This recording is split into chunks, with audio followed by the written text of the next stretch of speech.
اور پھر یہ ہے کہ ان ملکوں میں جو سیاسی اور معاشی اس وقت کی صورتحال ہے، بہت سے لوگ ان سے پریشان ہو کر جی محسوس کرتے ہیں کہ ان کو ہر صورت ترک وطن کرنا ہے اور امریکہ آنا ہے، لیکن ان کے لیے قانونی مشکلات ہیں، قانونی راستے بہت ہی محدود ہیں۔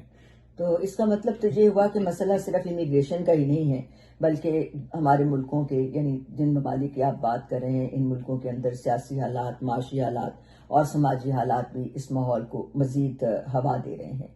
کمیونٹی کہتی ہے، جو موجودہ صورتحال ہے اس کو دیکھتے ہوئے کمیونٹی کا کہنا یہ ہے کہ بچے اسکول جانے سے ڈرتے ہیں، اسی طرح لوگ ہسپتال جانے سے گھبراتے ہیں، باہر نکلنے سے ڈرتے ہیں، اور کئی فیملیز جو ہیں وہ اپنے گھروں سے باہر نکل ہی نہیں رہی کیونکہ ان کو کئی طرح کے خوف ہیں۔ آپ بالکل صحیح کہہ رہی ہیں، درست کہہ رہی ہیں۔ اصل میں یہ جنوبی ایشیا کے لوگ خاص طور پر جن کو پریشانی ہوتی ہے اس سلسلے میں یا خطرہ درپیش ہوتا ہے، جی تو وہ لوگ بغیر کسی قانونی مشاورت کے گھروں میں بند رہتے ہیں۔ اور آپ جانتی ہیں کہ یہ ایک ایسا مسئلہ ہے جس میں آپ سب کچھ نہیں جانتے، آپ کو قانونی مشاورت کی ضرورت ہوتی ہے، اور اگر آپ وہ حاصل کریں تو آپ اس سارے سلسلے سے نکلنے کی کوئی صورت بنا سکتے ہیں۔ پھر یہ ہے کہ کچھ والدین ایسے بھی ہیں جو بچوں کو اسکول چھڑوا کر ان کو ہوم سکولنگ کی طرف لے کر آ رہے ہیں اور اس پر غور کر رہے ہیں تاکہ ان کی ویزیبلٹی کم ہو۔ پھر یہ ہے کہ جو کاروبار اور دکانیں ہیں جو جنوبی ایشیائی لوگوں کی، جی وہ یہ کہہ رہے ہیں کہ ٹریفک کم ہو گئی ہے ان کے بزنس پہ، اور کیونکہ لوگ نظر آنے سے گھبراتے ہیں، ڈرتے ہیں۔ اور یہ خوف صرف امریکی معیشت کا نقصان نہیں بلکہ ایک انسانی المیہ بھی ہے۔ بالکل درست کہا۔ تو لوگوں کا اب سوال سب سے بڑا جو اس سلسلے میں ہو سکتا ہے، جو ہمارے سامنے بھی آتا ہے کہ ہمیں کیا کرنا چاہیے؟ کیا ہمیں کسی بھی طرح جیسے راتوں رات ہی ڈپورٹ کرنے کی کوئی صورت ہو سکتی ہے؟ یہ ایک سوال ہے جو بہت سارے لوگ پوچھتے ہیں، تو اسی بارے میں ہم آپ سے بھی پوچھنا چاہیں گے کہ آپ نے جو اپنی تحقیق کی ہے اور ریسرچ کر کے اس بارے میں ہمیں بتا رہے ہیں، وہ صورتحال کیا کہتی ہے؟ جی بہجت، اس سلسلے میں کچھ باتیں بہت اہم ہیں۔ مثلا ایک تو یہ ہے کہ ہر شخص کو امریکہ میں ڈیو پروسیس کا قانونی حق حاصل ہے، یعنی ہر جو کارروائی ہے وہ قانون کے مطابق ایک پروسیس کے تحت کی جائے۔ جی اور اگر کوئی شخص انڈاکیومنٹڈ بھی ہے، یعنی غیر قانونی طور پر امریکہ میں مقیم ہے، اس کو بھی یہ حق حاصل ہے کہ وہ اپنا وکیل رکھ سکتا ہے، وہ عدالت میں کیس سنوا سکتا ہے، اور اپنے کیس کے دوران اگر زبان کی مشکلات ہیں تو انٹرپریٹر بھی لے سکتا ہے، اس کی درخواست کر سکتا ہے، اور پھر ایویڈنس دینے کا حق بھی اسے حاصل ہے۔ جی پھر دوسری اہم بات یہ ہے کہ اگر کوئی ریڈ ہوتا ہے، پولیس یا آئس کے لوگ آپ کے گھر آتے ہیں اور ان کے پاس اگر دستخط شدہ وارنٹ نہیں ہے، یعنی سائنڈ وارنٹ نہیں ہے، تو آپ کو دروازہ کھولنے کی بھی ضرورت نہیں ہوتی۔ اور پھر یہ ہے کہ کچھ جنوبی ایشیائی لوگوں کی اپنی کمزوریاں بھی ہیں، مثلا لوگ وکیل نہیں کرتے عام طور پر، یہ جو رجحان دیکھا ہے، جی اور زبان کی وجہ سے مس کمیونیکیشن بھی ہوتی ہے جس میں ان کی مشکلات بڑھ جاتی ہیں، اور پھر کمیونٹی لیول پر بھی ان کو غلط مشورے دیے جاتے ہیں۔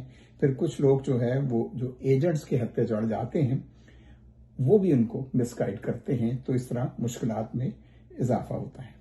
اس میں سب سے اہم بات یہ بھی ہے، ہم اپنے ناظرین کو اور سننے والوں کو یہ بھی بتانا چاہتے ہیں کہ ایک سوشل میڈیا جہاں ہماری معلومات میں اضافے کا باعث بنتا ہے، وہیں پر کچھ اس میں چیزیں ایسی آتی ہیں جو کہ مس انڈرسٹینڈنگ کو بھی ہوا دیتی ہیں۔ تو اس لیے سوشل میڈیا پر جو بھی ریومرز آتی ہیں ان پر زیادہ دھیان نہ دیں، کوشش کریں کہ اس کے بارے میں کسی سے پوچھیں، جیسا کہ شبیر صاحب کہہ رہے ہیں، کسی وکیل سے مشورہ کریں یا کسی ایسے شخص سے مشورہ کریں جو کہ بہت عرصے سے یہاں امریکہ میں مقیم ہے، تاکہ وہ آپ کی مشکل کو سمجھ کر آپ کو بہتر طور پر مشورہ بھی دے سکے۔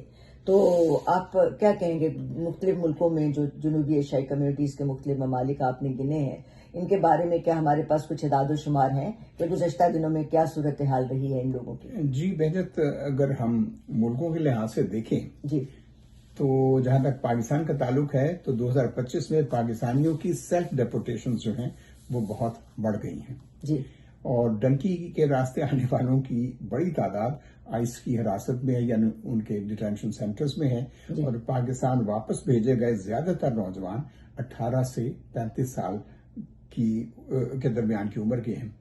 اگر ہم بھارت کی صورتحال دیکھتے ہیں تو سب سے زیادہ مسئلہ جو ہے بھارت کے یہاں جو لوگ آتے ہیں وہ ویزا اوور سٹیز کا ہے.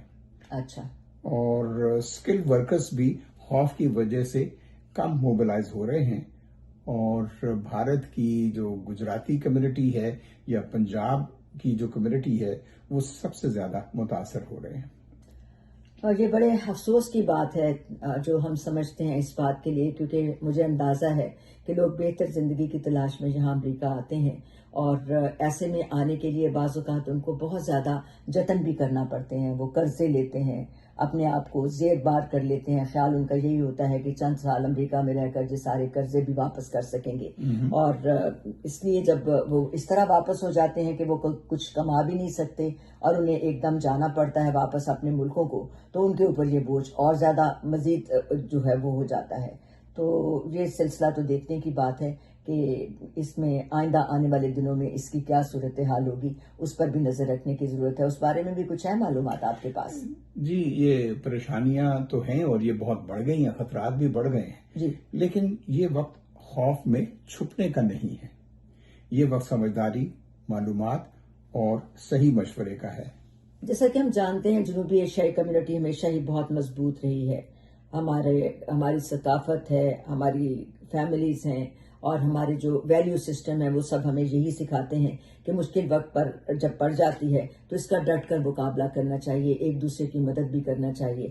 تو یہ ساری صورتحال ہے کہ اگر آپ متاثر ہو رہے ہیں تو آپ کو چاہیے کہ آپ کسی بھی سرٹیفائیڈ امیگریشن جو اٹرنی ہے، یعنی ایک امیگریشن کے سلسلے میں جو خصوصی مہارت رکھنے والے وکیل ہیں، ان سے آپ مشورہ کریں، رابطہ لیں. پھر جو کمیونٹی میں مختلف آرگنائزیشنز بنی ہوئی ہوتی ہیں جو کہ آپ کی ہیلپ کرتی ہیں، مدد کر سکتی ہیں، ان سے بھی آپ مشورہ لیں. اور سب سے بڑھ کر یہی بات ہے کہ افواہوں پر آپ کو یقین کرنے کی ضرورت نہیں ہے. تو میرا خیال ہے کہ آج ہم نے کافی یہ گفتگو کی، اور میں بہت شکر گزار ہوں کہ آپ نے باقاعدہ اس کے لیے اعداد و شمار ہمارے لیے اکٹھے بھی کیے، ہمارے ناظرین کے لیے اکٹھے بھی کیے. اور ہمیں امید ہے کہ یہ معلومات آپ کے لیے کچھ کسی نہ کسی حد تک مفید ضرور رہی ہوں گی. تو اور اگر کوئی سوال پوچھنا چاہتے ہوں تو ہمیں ضرور لکھیے، اور ہم ان کو ضرور اس کا جواب دینے کی کوشش کریں گے. اسی طرح ریسرچ کر کے بیونڈ ود بہجت کے ساتھ اب بہجت کو اور شبیر صاحب کو اجازت دیجیے. ہم آپ سے پھر ملاقات ہوگی.